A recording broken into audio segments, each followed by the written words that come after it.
साक्षी भाव, साक्षी भाव, दृष्टा भाव, साधना, इस विषय में आज चर्चा करते हैं। दृष्टा भाव और साक्षी भाव। साक्षी भाव क्या है तथा इसके क्या लाभ है? यह एक प्राचीन विधि है। साक्षी भाव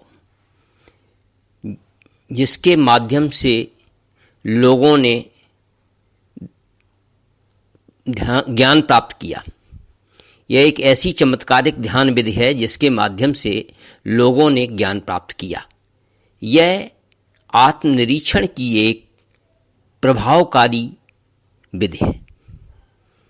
इससे आत्मशुद्धि होती है। यह प्राणायाम और साक्षी भाव को मिला जुला रूप है। यह प्राणायाम और साक्षी भाव का मिला जुला रूप है। यह साक्षी भाव अथवा दृष्टा भाव का मिला जुला ही रूप है।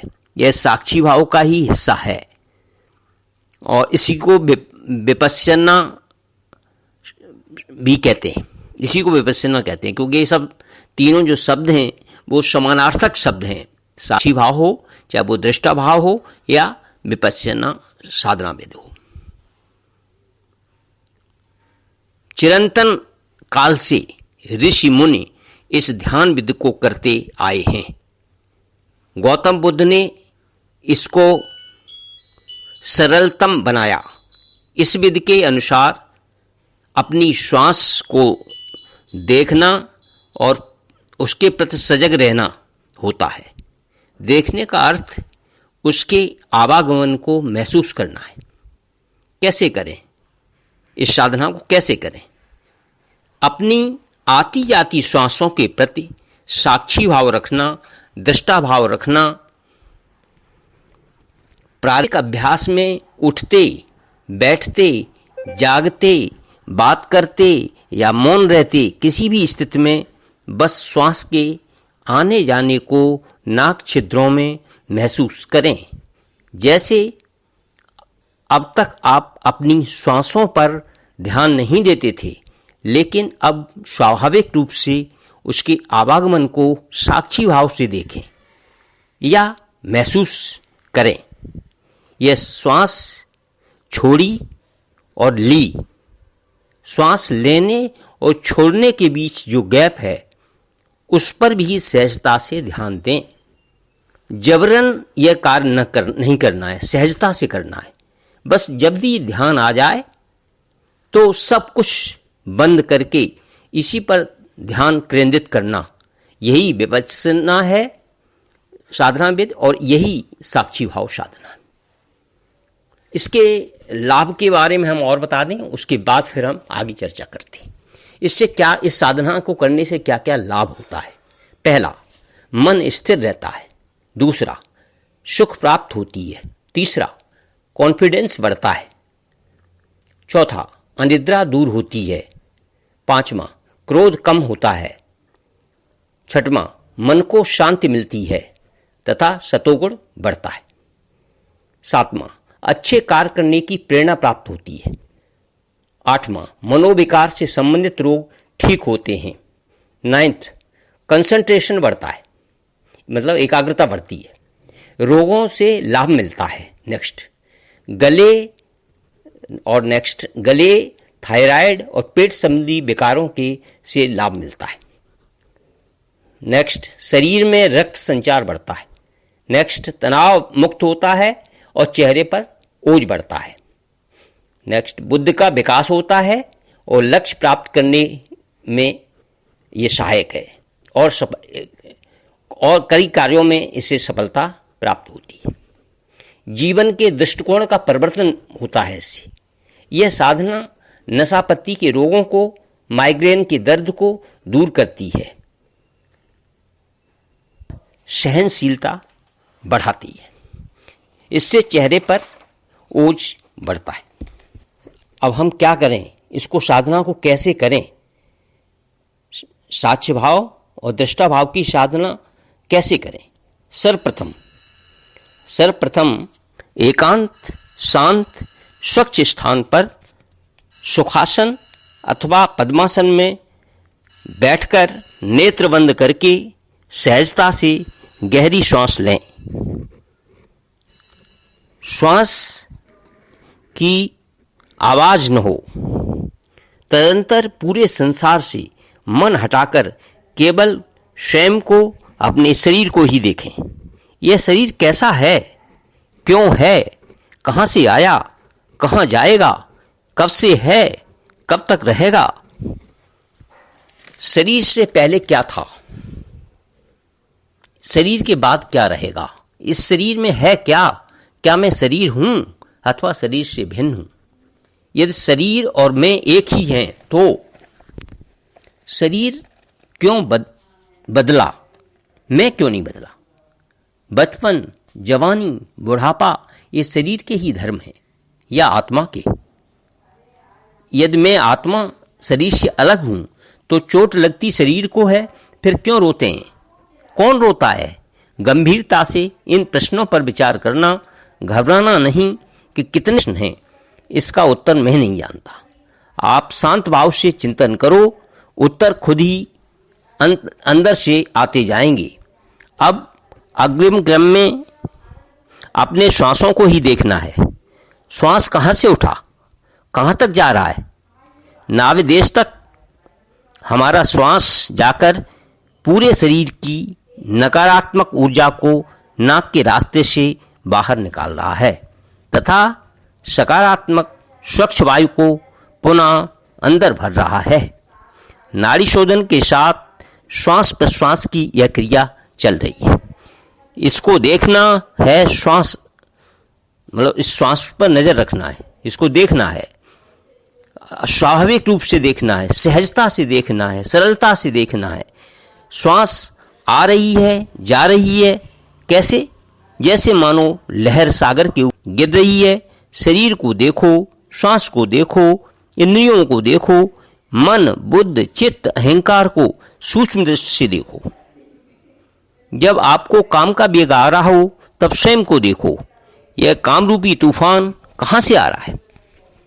अब आपको क्रोध आए तब अपना अनुशीलन करो, यह क्रोध कहाँ से आया, क्यों आया, क्या करने आया, क्या करने आया। लोभ, मोह, घृणा, प्रेम आदि इन अवस्थाओं को सावधानी से देखो। जितनी भी अवस्थाएं हैं उनको सावधानी से उन पर नजर रखो। फिर सोचो कि कैसा लग रहा है, क्या हो रहा है, ये क्या हो रहा है, क्यों हो रहा है।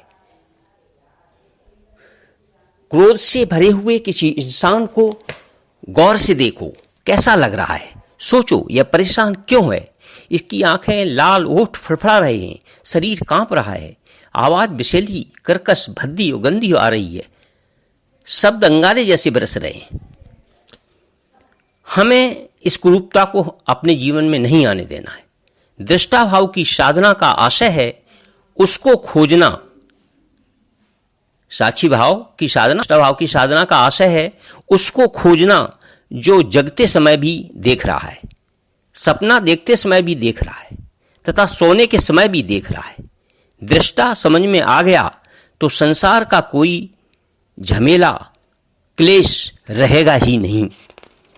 राजा जनक ने सपने में देखा कि मैं एक भिखारी का, इस कथा एक प्रचलित है कि राजा जनक ने स्वप्न में देखा कि मैं एक भिखारी का रूप हूँ और मैं जगह जगह मांग रहा हूँ, मैं बच्चा, और लोग मुझे तिरस्कृत दृष्टि से देख रहे हैं। तो स्वप्न में ये चीज़ देख ली तो वह अचानक जब नींद खुली तो उन्होंने कहा मैं तो राजा हूँ और मैं ऐसा साधारण इंसान कैसे हो सकता हूँ। फिर यही विचार उन्होंने अपनी सभा में राज पंडितों के समक्ष रखे और उनसे पूछा, ये पहली नुमा प्रश्न रख दिया, इसका सच क्या है। तो इसका कोई भी उत्तर नहीं दे सका। लेकिन अष्टावक्र जी जो उनके गुरुजी थे वो आए तो उन्होंने राजा जनक को अपलक देखा और राजा की आंखों के रास्ते से उनके दिल में उतरकर सब कुछ जान लेने की भावना उनके मन में हो। सहसा मुस्कुराते हुए बोले, हे राजन, न ये सच है कि आप राजा हैं और न ये सच है कि आप भिखारी हैं। तुम न पुरुष हो, न स्त्री हो, न युवा हो, न वृद्ध हो, न गोरे हो, न काले हो। अरे राजन, तुम तो नित्य शुद्ध बुद्ध चैतन्य स्वरूप निर्मल आत्मा हो। राजा जनक ने विविध प्रश्न किए। अंत में महाराज अष्टावक्र जी बोले, राजन, जिसने सपना देखा वह कौन था और अब तुमको राजा के रूप में देख रहा है वह कौन है? यदि शरीर राजा है अथवा भिखारी है तो देखो, सपने में शरीर तो महल में था, सपने में तो ये शरीर महल में था, विश्राम में था, सुंदर वस्त्र पहने हुए था, सुस्वाद दिव्य पदार्थों का भोग लगाने से पूर्ण तृप्त था। अब स्वयं देख लो, तुम राजा हो कि रंक हो। जागृत में तो सजग है, सपने में जो सजग है वह सो जाने के बाद भी जग रहा है। वह साक्षी चेतन दृष्टा आत्मा तुम हो। दृश्य बदले, दिखने वाले बदले, परंतु देखने वाला नहीं बदला। जो बदलता है कभी नहीं, वह झूठा है। जो नहीं बदलता वही सच है, वही साक्षी है, वही दृष्टा भाव है।